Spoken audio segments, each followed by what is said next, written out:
sebab dan cara pengendaliannya. Sebelum masuk dalam kajian, ada cerita Simbah Kiai Abdul Karim Lirboyo ketika dulu mondok di Simbah Kiai Khalil Bangkalan. Itu semasa mondok pernah suatu ketika santri, pas ketika jadi santri itu ada jajanan pondok IN atau jajanan dari rumah, kiriman dari rumah berupa tempe goreng. Nah, satu kamar itu diantaranya adalah sebagai Abdul Karim ketika masih muda. Nah, Abdul Karim pada waktu itu tidak ada di dalam kamar. Teman-temannya itu pun sampun makan tempe goreng kiriman dari rumah. Masih sisa satu. Ketika Abdul Karim itu masuk di kamar, mau diambil Abdul Karim, terus sama temennya itu diusili, kalau misalnya diusili, dipendem, terus dimakan sama temennya itu. Nah, setelah itu Abdul Karim itu berniat dalam hati itu gak akan makan tempe goreng untuk menahan keharapan, keinginan, kesenangan dalam hati selama berapa tahun? Tujuan ada semenjak 3 tahun tidak makan tempe goreng. Ada semenjak 3 tahun, ada semenjak 7 tahun atau berapa tahun lama. Nah, pertama kali Abdul Karim makan tempe goreng itu ketika main di tempat temannya. Ini ada hidangan diantaranya ayam goreng, tempe goreng, terus enten tahu goreng, enten tempe goreng. Nah, coba jenengan itu coba ayam goreng, tempe goreng, atau tempe goreng. Nah, itu sing tempe goreng, ayam goreng. Berarti tempe goreng ini sudah tidak diminati lagi. Betul disenangi begitu. Pas waktu itu berarti hati, nafsu atau pikiran kepinginnya makan ayam goreng ataupun tempe goreng. Yang dimakan Abdul Karim memilih tempe goreng. Itu cara kita zaman saat ini kuat. Nah, cara kita kan apa pinginnya dari lakon, dari pinginnya dari cakne utawa di dunia. Itu mukadimah. Al-Imam Al-Ghazali dawuh nang kitab Mukasyaful Qulub, fan nafsu sunamun. Nafsu,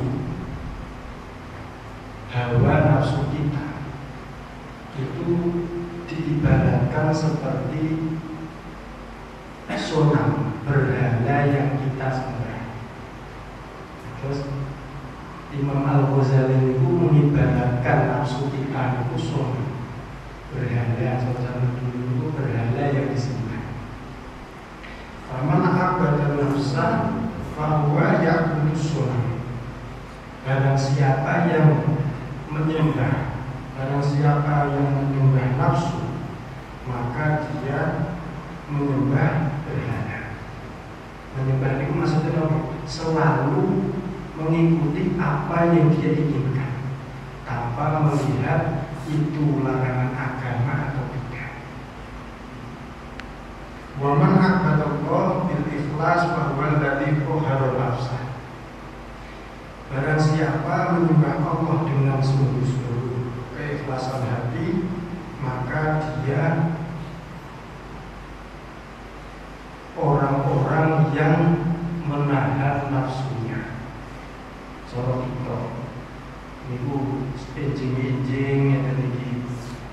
Cara bahasa tentang mau raos niku asal. tasih tidak subuh, tasih tidak sholat, tasih dalu-dalu jam 2, jam 3 tasih tahajud. Kalau kita Senin Kamis sekudune dahar menuju iku enak kita puasa. Itu salah satu daripada peribadatan kita untuk menahan daripada nafsu-nafsu kita. Itu cocok kalian dawuhipun Gusti Allah. Terus teng Al-Qur'an itu ada 2 kalimat hampir sama. Cocok kalian dawuhipun Imam Al-Ghazali, afara'aita man ittakhadha ilahahu hawa. Pertama. Yang kedua, afara'aita man ittakhadha ilahahu hawa. Afara'aita man ittakhadha ilahahu hawa. Surat Al-Furqan ayat 43, surat Al-Jasiyah ayat 45. Disebut 2 kali. Apakah kamu tidak pernah melihat, memperhatikan orang-orang yang mengambil, orang-orang yang menjadikan hawa nafsunya adalah sesembahannya Al-Quran? Afara'aita man ittakhadha ilahahu hawa. Apakah kamu tidak melihat orang-orang yang menjadikan hawa nafsunya adalah sesembahannya? Jadi sama. Al-Ghazali berkata dalam kitabnya, "Fan-nafsu sunnah." Nafsu adalah sesembahan. Kita upami boten derek tuntunan agama, tidak berpegang kepada agama, aturan-aturan agama, tidak menjalankan syariat-syariat agama, tidak melaksanakan perintah-perintah agama, itu dimisalkan oleh Quran orang-orang yang mengikuti hawa nafsu, orang-orang yang menyembah hawa nafsu. Al-Ghazali terus mengatakan, nukil dawuhipun Kanjeng Nabi, wa qala Nabi sallallahu alaihi wasallam, la tunidul qulub bi kasrati ta'am wasyarab. Fa innal qulub yamutu kal zar'i idza kafara alaihi. La tunidul qulub, kita jangan sampai mengeraskan, mematikan, membunuh hati-hati kita dengan banyaknya makan.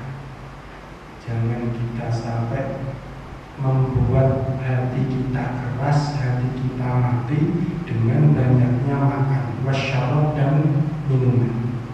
Fa innal qulub yamutu kazawi idza kasura alaihi ma. Apa? Hati itu akan mati ketika banyaknya makanan dan minuman. Semisal seperti tanaman, ketika banyak air itu akan mati. Cara basa Jawa ini bajak. Cara tanaman pantun itu kok kakean banyu, dino kok jadi kakean banyu terus itu mati. Gedang, pohon kulit gedang itu kalau banyak air itu akan mati. Dawuhipun para sholihin nanggapi dawuhipun Kanjeng Nabi, bi annal ma'idah kal irdi tahtal qalbi tuhli wal bikhar yasimu ilaih. Dawuh sholihinnya, karena perut niku semisal seperti apa jenis gundukan banyu. Cara bahasanya tubuh yang dihidupkan, tubuh pawon, bahasa Jawa ini pawon sing dihidupne, diempakne, genine diempakne, terus hati itu di atasnya. Ketika ada api itu pasti ada uap ataupun ada uapnya, ada uap, dan uap itu nanti akan mengena kepada hati, karena di atas perut itu ada yang namanya hati.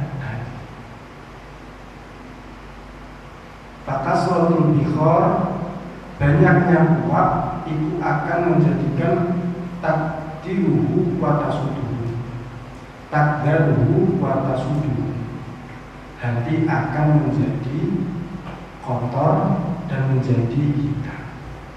Dados napa tiyang sing kathah dari kathah nunjuke niku hati akan menjadi hitam dan menjadi kotor, menjadi keras,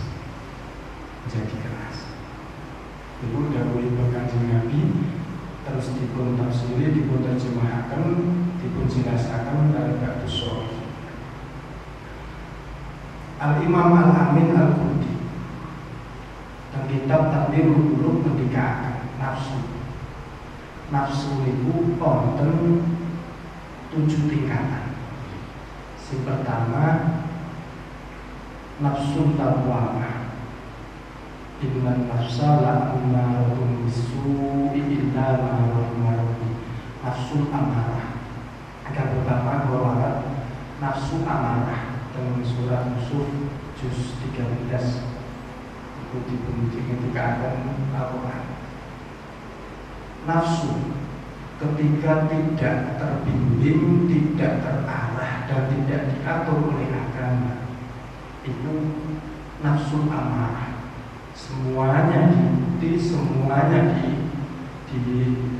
dilakukan tanpa ada aturan. Itu namanya nafsu amarah. Ammaratun bisu'i illa ma rahima rabbi, nafsu amarah.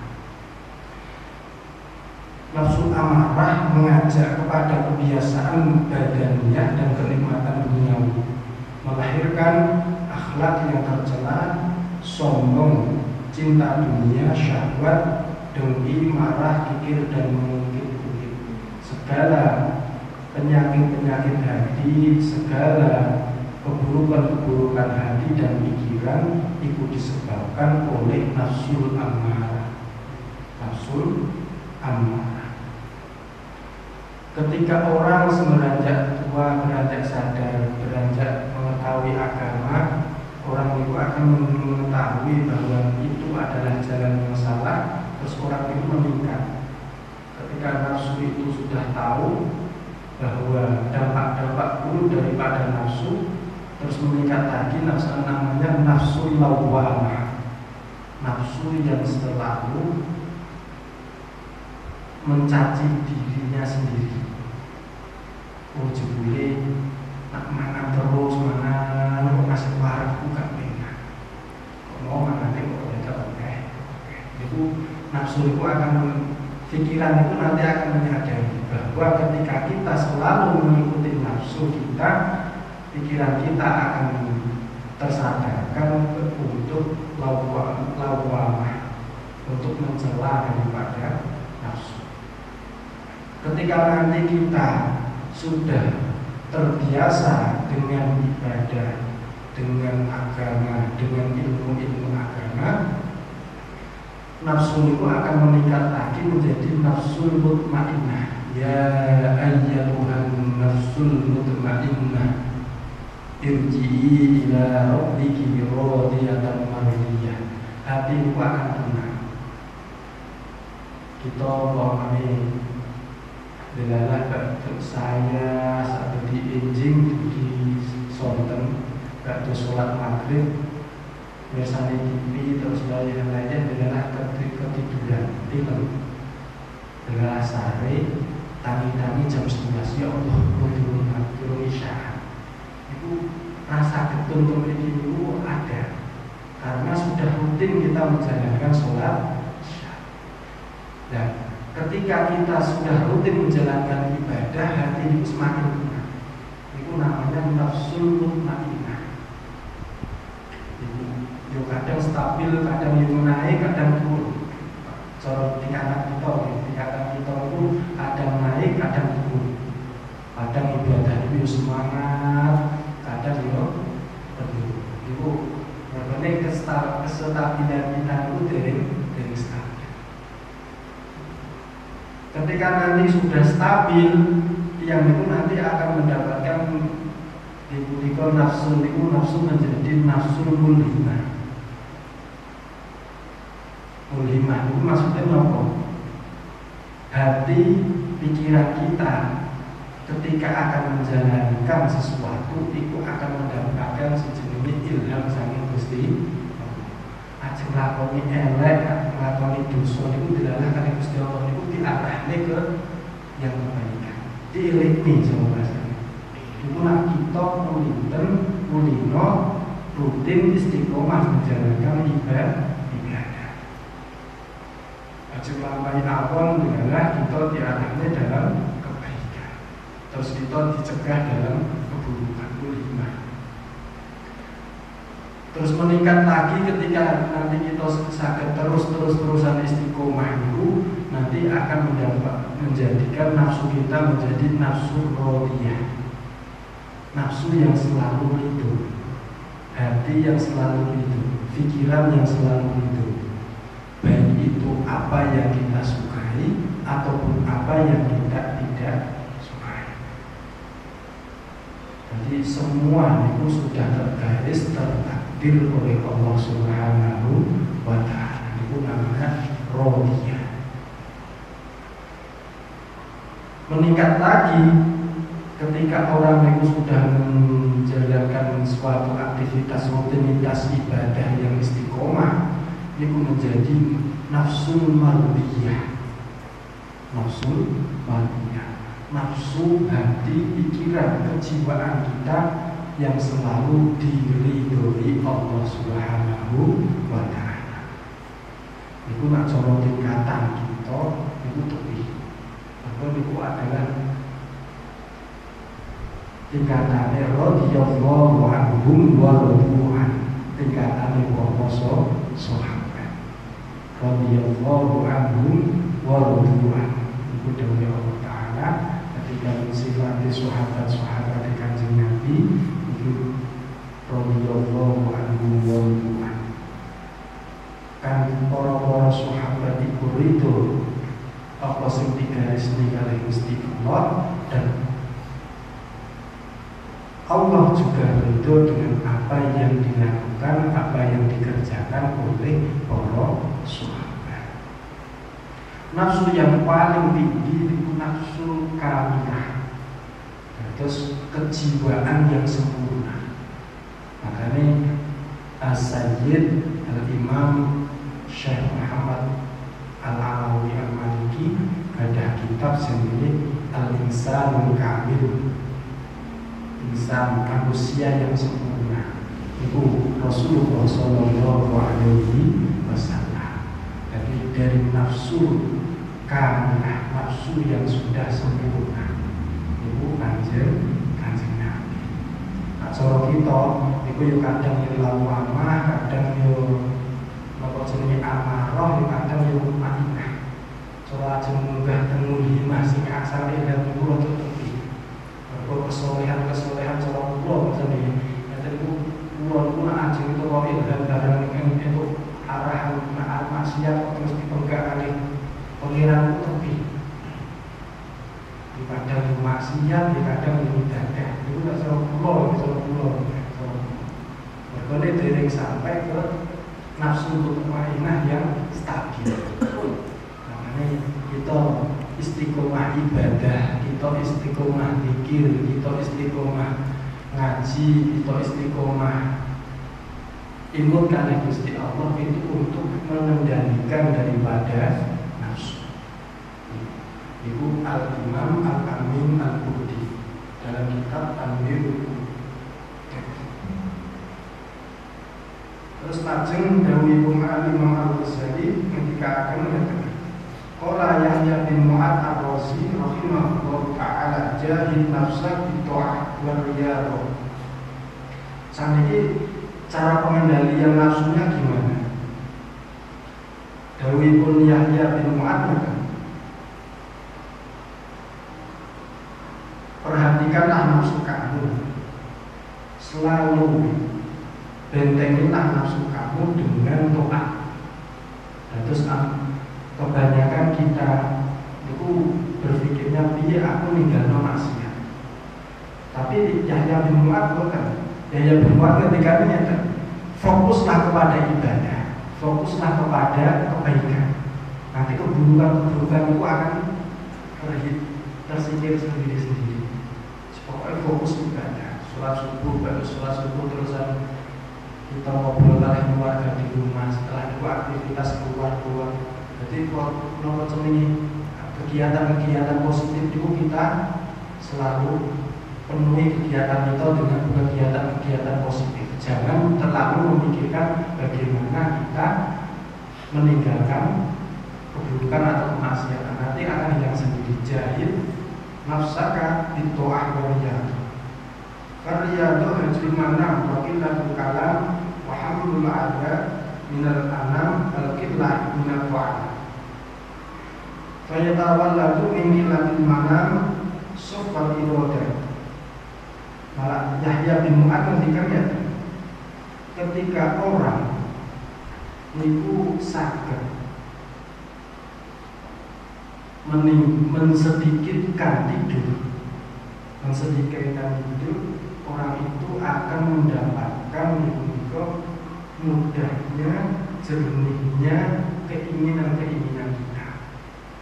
Terus keinginan, harapan, pikiran kita itu akan menjadi jernih ketika orang itu sedikit tidur. Nah, jumlah mbah-mbah itu bahasa istilah tirakat kan ada dua. Setunggal tirakat kosong, boten maem sing kalih tirakat oke. Itu mbah-mbah riyin, wong Jawa riyin. Makanya Jawa riyin itu jago-jago. Islam juga mengajarkan bahwa qillatul manam itu akan menjadikan pikiran itu menjadi jernih. Pertama, untuk membentengi daripada nafsu kita. Wa min qillatil kalam as-salamah minal afat. Barang siapa ingin selamat, jangan banyak bicara.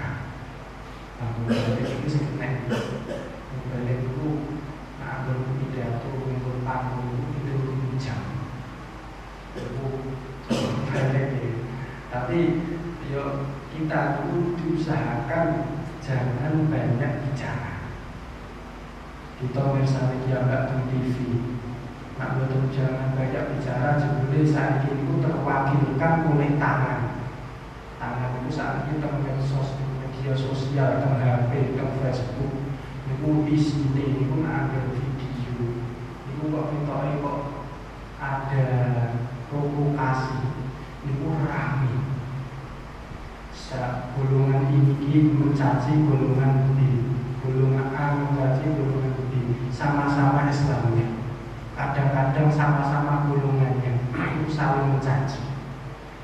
Sama-sama Indonesianya beda suku saling mencaci, sama-sama Islamnya beda golongan saling mencaci, sama-sama golongannya beda pendapatnya saling mencaci.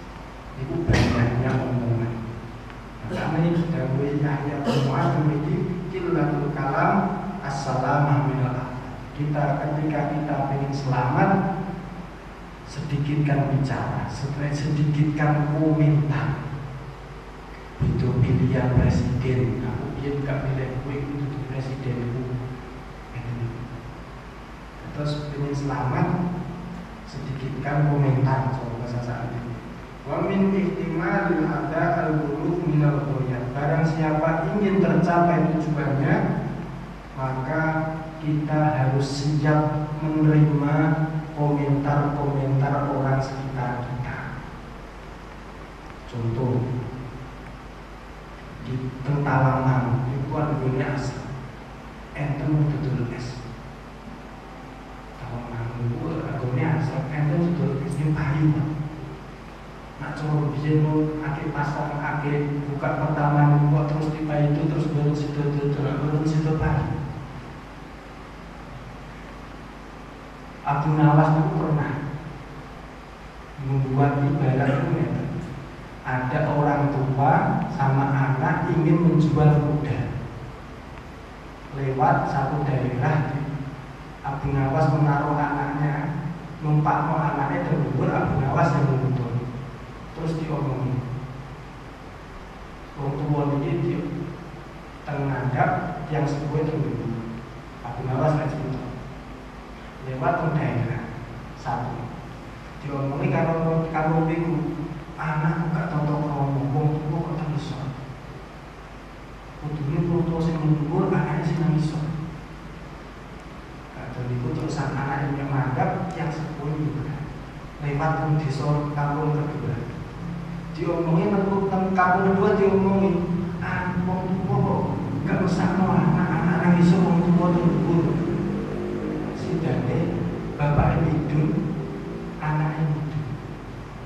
Lewat kampung ketiga diomongi, "Lah yo jarang gedene sak ngono kok mau diburne wong tuwa karo anake kok malah nang iso nuntut."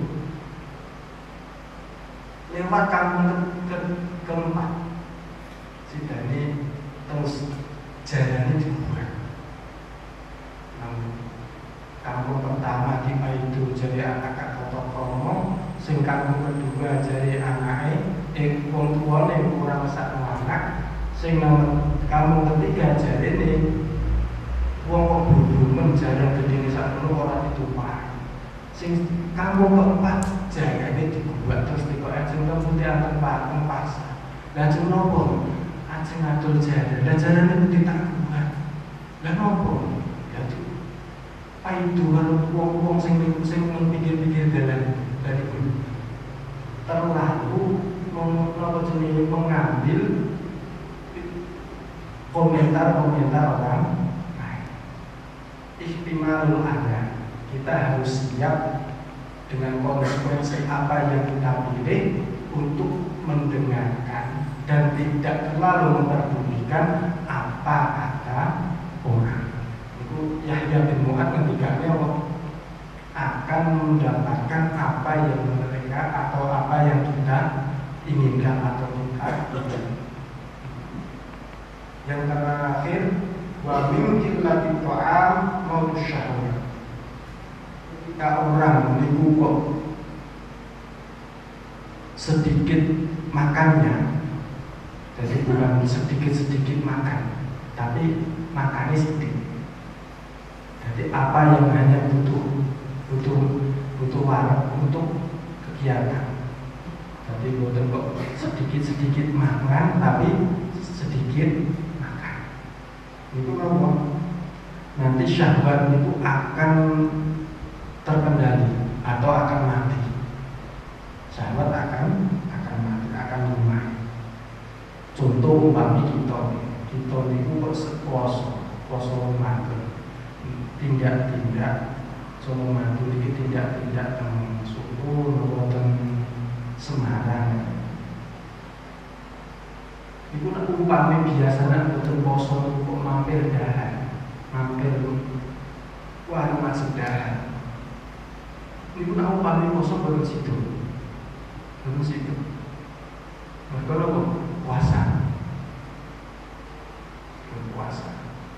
Makanya keinginan kita itu akan terkendali, akan mati, akan bisa kita kendalikan itu dengan qillati ta'am, dengan kita mensedikitkan apa yang kita makan. Dalam bentuk konten cerita.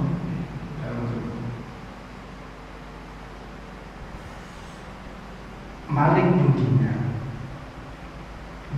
Dinar itu ketika sakit yang menuju kematiannya itu adalah kepingin makan roti madu, padahal roti madu sing dikepingin Malik bin Dinar ini bertahun-tahun sudah tidak beliau makan. Bertahun-tahun sudah tidak beliau makan karena kenapa? Menahan nafsu. Terus Malik bin Dinar menyuruh kepada pelanggannya untuk mengambilkan roti madu setelah dihidangkan ingin dimakan, Malik bin Dinar terus sadar, wahai nafsu, ya nafsu qad subarti salasina sanah wa qad baqiya min umrika sa'ah. Wahai nafsu, kamu telah sabar selama 30 tahun tidak makan makanan ini. Wa qad baqiya min umrika sa'ah. Ini tinggal sebentar lagi akan mati yang bisa. Lalu ulama itu tahu bahwa sebentar lagi itu akan mati, itu tahu. Waqad baqiya min umrika sa'ah. Ini waktu tinggal sebentar lagi, kamu akan memakannya. Wa ma'udah min baina min yadayhi wa sawfa nafsah wa mata. Terus nopo jenenge roti madu wau disingkirke, gak jadi makan, terus sabar menahan nafsunya, terus meninggal. Kebiasaan orang yang kita perhatikan ketika ingin meninggal biasanya itu kepingin muncul atau kepingin apa sing disenengi. Makanya dari Kanjeng Nabi, orang itu mati dalam keadaan kebiasaannya. Orang itu mati sesuai dengan kebiasaannya. Pas aja mati, itu digana raos-raso ngorong lelah utawa raos kepingin apa sing dikepingin itu akan muncul. Itu biasanya ketika orang akan meninggal. Makanya monggo kita sareng-sareng mengendalikan nafsu kita. Minimal kalau kita tidak bisa seperti para sahabat, para ulama, langkung-langkung saged kados Kanjeng Nabi niru secara total Kanjeng Nabi. Boten saged kados para ulama, para sholihin, minimal cara dawuh Gus Bahak niku jangan sampai kita terjerumus dalam kemaksiatan karena nafsu kita. Umpami kita ingin dahar sate itu halal secara zatiyah, kambingnya juga halal secara kaifiyah, secara jual belinya. Terus pemilik pengen sate kambing, yuk kambingnya halal, terusan uang yang kita beli untuk membeli juga halal, bukan colongan. Itu yang penting nafsu kita jangan sampai terjerumus dalam